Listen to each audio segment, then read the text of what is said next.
But let's get into Magic. John, talk about Magic again briefly. Tell us why you picked it, and let's jump into that.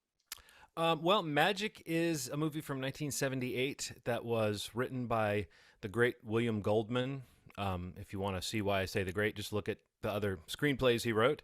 And it's also based on a book that he wrote called Magic. So and I actually read the book in the last week, so I was looking for that, like how faithful of an adaptation is this movie on top of other things. But this is just a movie that was around when I was a kid, in the tradition of Ronald's pick last time. Never Ending Story. Or was it Steve's pick? Steve's Yeah, pick it's last funny. time, Never Ending Story. It was such a never ending story. I forgot who started it. But I watched that as a movie checked out at the library when I was a kid, and that feeling sort of accidentally. I had already chosen Magic, but Magic is another movie that I remember either the library or the Video Express. That was a movie that made it home, and it was sort of like I was allowed. I don't know. I was in my teens when that one. I was a little bit older. I was not like 11 or 12 when I watched Right. it. But it was definitely one that my parents had seen and that they thought I would enjoy. Um, and so, that was where it was for me. It's like, oh, it had that stamp of approval of my parents think this is a pretty good movie or a pretty creepy movie. But I do think I was a little bit older and I was maybe past some of my can't sleep at night stuff, because I don't think my parents would have recommended this to me when I was. So it might have even been like older teens. My point being, I remember seeing this movie that time, and then maybe a couple years later in college, and still thinking, oh yeah, this movie holds up. And then it's been what now? 25, 27 years or something like that since I've watched it. So it's just a movie I remembered being creepy. I remembered it being like at the time when I watched it, it was that little bit. It's like from that era, that late 70s era where they were making a lot of some of the movies that are still creepy to people, the movies that still hold up. And I think this was a movie made. This is a really well made movie. I mean, this is a reasonably budgeted movie. It's made with a certain amount of polish. So it makes me think of other movies like The Exorcist or The Shining or something like that, where it's like, oh, here was a studio picture, but it was also a creepy movie. It was kind of for its time, elevated horror, so to speak, because it's got great actors and things I remember loving about it when I was a kid. If people don't know what we're talking about and they didn't bother to watch it, it's the story. It's a very simple idea, right? Basically, it's a magician whose act is flopping, and so he brings an insulting ventriloquist dummy into his act that is named Fats, and that personality of Fats becomes like the heart of his act, and it gets him onto like the talk shows and maybe poises him to be ready to do a television special. And then there's the question of his mental health going into that television special, and that's when he kind of cuts bait and leaves town and catches up with an old girlfriend played by Ann-Margret. So it's Anthony Hopkins and Ann-Margret, and then Burgess Meredith as the guy's manager who comes looking for him is great. And it's just this question you have throughout the movie of, is he just a broken person? Is there actually some sort of other personality he slips into or that exists because of this doll? It's a good, unreliable narrator kind of movie where they're shooting things so that you're not seeing moments. It's a little bit like Calvin and Hobbes or something like that, where you're seeing the doll laying there and you're knowing that the kid's imagination is bringing it to life, but every now and then it seems like the doll is doing something when the man is not controlling it. And so it keeps that kind of mystery alive of just, is this some kind of supernatural occurrence with this ventriloquist dummy, that's stuff that's going on, or is it Anthony Hopkins just really having a mental break, and then bodies start piling up. So yeah, I mean, I felt like this movie in a lot of ways really held up as like the pacing and the tension of it. And I think you talk about Anthony Hopkins playing almost, it felt like a tribute to Norman Bates, which is coincidental that we've watched Psycho 2 as a Right. selection. Um, there was this idea that we have this nervous, kind of nerdy, awkward protagonist who is very quickly revealed to be mentally unstable. Um, and Yeah, he made me nervous. What did you guys think of Anthony Hopkins' performance? What did you think of this movie? Go ahead, Good Steve. one. Oh, you want me to go? I'll go. I'll Yeah, go. go ahead. Yeah. I don't know if I've ever seen something where I've seen Anthony Hopkins so untethered. And I see what you mean. Like, man, he made me feel crazy because I'm like, he's so erratic all the time, which I really enjoyed. And his manager almost said, "You're a bum, Rock," as he's talking to him. Burgess Meredith. His voice is God, he's incredible. great in this. He's so good, man. He's so sleazy. But there's like a moral code to it, man. He's like, I need you to be healthy. I need you to be mentally okay when you do this stuff. One of the things that really stands out to me that, like, I mean, just as a performer, the thing that when he first introduces Fats, what he does is just so genius that I think it could work now. You know, just the idea of somebody kind of calling from the back of the room, insulting you, and you go back to basically beat the hell out of them, and it's a puppet. Like, I knew that I was watching something that was a little more elevated at that point. You know, not just the way it was filmed, but just the acting. Ann-Margret, just a gorgeous, gorgeous woman. She kind of looked like Carrie Mulligan to me in the movie, like just kind of the way that the kind of sweet sort of Well, you could personality. definitely imagine a reboot of this movie with Carrie Mulligan in that role. Carrie Mulligan, That's a So, good call. but the chemistry with the two of them, and man, I think. Okay, this is the last thing I'll say because I feel like I'm rambling, but I think I just like this more than ramble on. I could have ever imagined. When the scene when they saw each other and then they each went to their rooms and like, fuck, they didn't remember who I was. I thought that was so cool because it's something that you don't really see in even rom-coms that's done well. And it pulled it off somehow. It's just like, man, I know that feeling of being out and, you know, as a Marylander and seeing somebody you used to go to school with. And it's like, man, does this person know that they affected me in a great way? Like, I really like being around them, or the opposite. And it's weird. You just pass somebody just like, hey, what's up? And just like, or don't say anything at all. So there's that thing. The weirdest form of that is when you choose not to talk to somebody. Yes. And then you walk away feeling kind of funny, like, should I have just said hello to that person? And then you go, wait, did they recognize me as well? And they didn't talk to me? What's their fucking problem? You know, so it's this weird back and forth. But I'll tell you this, in the book, Ronald, the one chapter is from his point of view, and he goes back to the bungalow and he's kind of talking to himself and to the puppet. And so it's not weird to hear him say it out loud. But he's like, gosh, you didn't remember me. And that's when you, the reader, realize that, because in the book, it's much more spelled out. There's been a lot of flashbacks already of his his teen years and what happened in high school. So both Duke and Peggy are like characters we know already, you know, from the past. Okay. And the whole thing about Duke having this beautiful head of hair and looking, in the book, it's Elvis Presley that he looks like, and she goes off, marries him right after high school when he's like the star athlete and stuff. And so the movie does all that, but it's like spelled out in little dialogue. But then the next chapter begins with her inside, and I think it's like the first sentence is, he doesn't remember me, and she's saying it to herself in the mirror. And it's kind of, so it's like the book manages to do the same thing the movie did, of like giving you the moment and then boom, boom, and that cut. I do think that it felt like you were watching something, at least something. I mean, again, William Goldman is a great screenwriter, so maybe it's not surprising that he would structure this well and like make those little reveals work. But the fact that itself is kind of like a reveal. Oh, this is not just a random thing. This is a person he has a past with. If you look, like earlier, he's got her. It's kind of creepy. He's got her like high school yearbook picture in front of his dressing room mirror in one of the earlier scenes. Oh wow. So, and there's a little bit in the book, too. He's a little too fixated on how this woman looked when she was, quote, 15. I think the author was just trying to make it like when he had the crush on her, but it feels a little bit like, what's his name? Humbert from Lolita, where it's like this guy's appreciation of women is locked in at some, you know, arrested state. So he's still got a crush on the high school cheerleader, which, you know, he confesses that to her, but it's creepy. You know, it's like that whole thing about she doesn't remember me, he doesn't remember me. It kind of sours in a sense. Like Peggy's having a more pure experience, whereas Corky's experience, there's some stalkery, weird obsessive vibes that we start to see come out. What did you think of that? Like that card trick scene, Ronald, where he basically kind of loses it on her, and she kind of sticks around, but that felt so much like abusive behavior that just like what she gets from Duke. We find out later she's in an abusive marriage, you know? Yeah. Yeah, Duke is.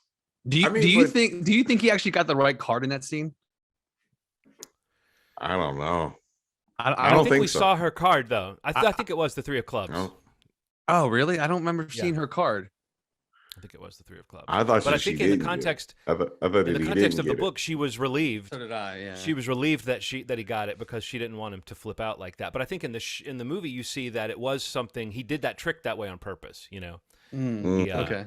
he like would make it, but he would hopefully do a less crazy version of it. But the idea is you do it once and you don't get it, then the person really leans in, and then you get it, and then you feel closer to them. Right. So, but I still think like that moment was like, man, why is she even continuing to talk to this guy? Like at that moment on, it was hard for you to accept any of his sort of romantic behavior and I think in 70s and 80s movies, male protagonists a lot of times have that quality where you go, did they know they were depicting like a weird misogynistic character? Or did they think this was just like a man? You know, I felt that way in Thief. It's just like, is this just an 80s man, or is this like a deliberate portrayal of a misogynistic jerk? Yeah. Yeah, I mean, having not seen it before, like this was always something that I felt like was a movie that, you know, I see it on lists every once in a while. And I remember reading an article forever ago about Gene Wilder, was supposed to be in this role. And that always like stuck with me in terms of like wanting to see it. But having now seen it, like, I thought the movie was really good. Like it definitely, I don't know, like it's definitely a movie of its time and a lot of the craft and the way it was made. And it's not like a cut at all in the movie, but I think in a lot of ways, like for some of the story points, it actually helps it. There's a couple scenes I took like notes on that I kind of stood out to me. Actually was in the scene where they're having sex and like there's like this sweeping romantic score, like the very stereotypical score, and like every shot where it would like flash out to Fat sitting on the chair, you'd hear like that like discordant like harmonica chiming in, like that kind of stuff like really kind of strikes a chord to kind of like set a tone. And I thought that scene really stood out. I really like the scene where she comes out to tell him that Duke is back and is watching them, and like it's kind of a sweet moment when he asks if he has the telescope, and then just basically tells her all those sweet things about like how he's always loved her. Like I felt like that whole line of dialogue, that writing there was really great. And then the scene between Ben and Corky when he like challenges him to sit 5 minutes without fats, that is like a fucking masterclass. Yeah, like that scene is amazing. And yeah, I think whoever said Burgess Meredith is just great in this movie. In the little screen time that he has, but that scene specifically, like when he breaks out that cigar, and oh my God, that scene was great. But yeah, I mean, just great performances. I mean, I like the kind of the way it kind of plays around with with DID and like, what's going on with this character, both Fats and Corky, who's playing who. And as the movie goes along, kind of blurs it a little bit more, and you wonder, at moments you wonder, is the doll doing anything on its own? But then you kind of have this reveal that in most cases, you're seeing that Corky is involved. And I don't know, I had this sense watching it. I don't know how to describe it. I don't know if you experienced this, Ronald, but like I watched it on Freevee, so it's available on Freevee if anybody out there wanting to listen it, which is what Amazon kind of rebranded IMDb TV as, and you can watch it as a channel on Prime TV if you have that. So it's available for streaming there as a free stream. But it looked really good, like for being a movie that great. whatever that transfer was for a movie of its age, and even thinking, seeing a Hopkins performance, whatever it was, 13 or 14 years before Lecter comes around, it's a nice little precursor to what that character and what that performance looked like in Silence of the Lambs. But yeah, I really enjoyed the movie. I thought it was really good, and just really well-rounded performances from everybody on the screen, really. Cool. Yeah, and I will stress how faithful it was to the book. It's wow. really interesting how much. Well, I mean, when you realize it's a short novel written by a screenwriter, and the screenwriter also does the movie. Right, It's right. like it's no great mystery that it would be faithful. But I did start watching the movie. I finished the book and then started watching the movie, and I was like instantly I felt like, oh yeah, William Goldman didn't just get to adapt his book. He probably wrote the book knowing how it might work as a movie, As a movie, and right. also knew how to put all the stuff you needed from the book into the movie. So if there was a flashback in the book that told us something, in the movie there's a line of dialogue somewhere in there. There were still some things that didn't have the full setup that you might have expected, but I think some of that was just some of that worked in the end. Yeah. For the movie and for the way it was put together, that it's not all completely spelled out. Like you get the idea of who the postman is, his agent. You get the idea that his Rolls because he Royce, delivers.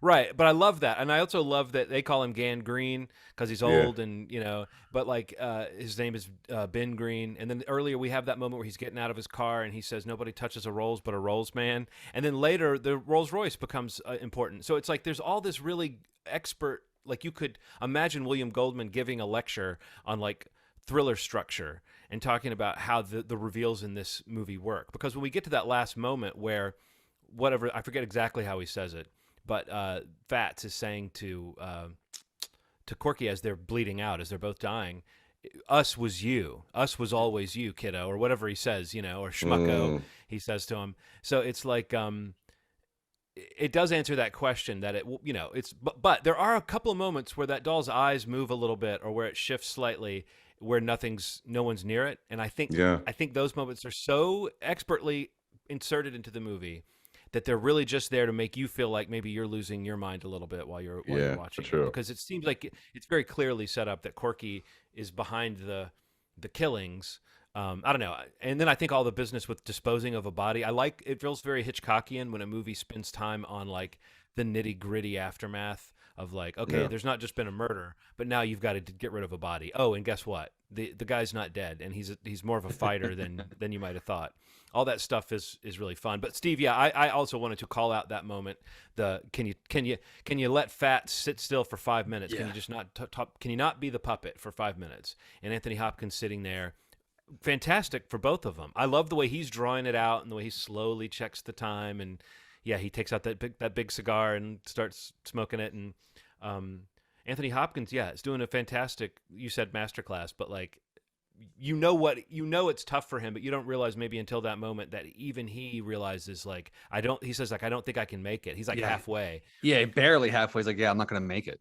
Yeah. And then he just admits to it. Yeah. And then just and in that time, like the scene kind of playing out in real time, and you're watching it as Ben's watching his watch every time Corky asks for the time, and he's like, a couple minutes have gone by, it's been 30 seconds. Yeah. It's just like this perception of like what his ability is to separate from this doll. It's just like, that's kind of where the whole thing just blows up, and you just realize that what Ben sees and what we've been watching really is something that Corky accepts, and then from there it just kind of splits off, and that's where all the chaos ensues, to quote my friend Ronald James.